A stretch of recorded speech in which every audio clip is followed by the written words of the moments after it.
হে বন্ধুগণ, কেমন আছো সকলে? আশা করি সকলে ভালো আছো, আমিও ভালো আছি। আজকে তোমার করে হামু ঠান্ডা সিজনের জলপাইয়ের আচার কেরা কেমনে বানাই ভাই জানি না। আমার সিজনটার আমি যেমনি বানাই অমনি দেখাইলাম। প্রথমে কিছু মশলা যা যা লাগে আচারের মধ্যে, ওই জিরা, ধইনা, গোলমরিচ, শুকনো লঙ্কা, এসব শুকনো খোলা টাইলা লইলাম।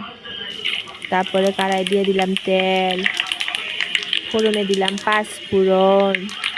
তারপরে পাঁচফোড়নগুলো সুন্দর ফ্রাই পরে দিয়ে দিলাম লবণ।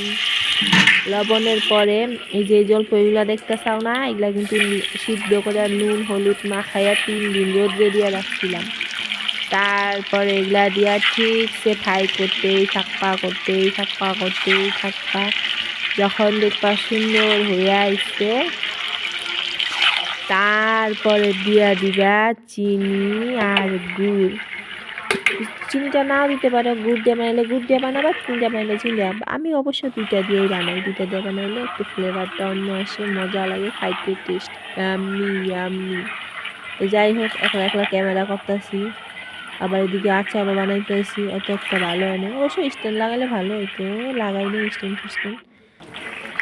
তারপরে যে দেখলা টাইলে রাখছি মশলাটা, ওইটা মিক্সিতে গুঁড়া করে লইছি। গুঁড়া করে লওয়ার পরে যে এখানে দিয়ে দিলাম, এই আমার আচার রেডি। কেমন লাগলো?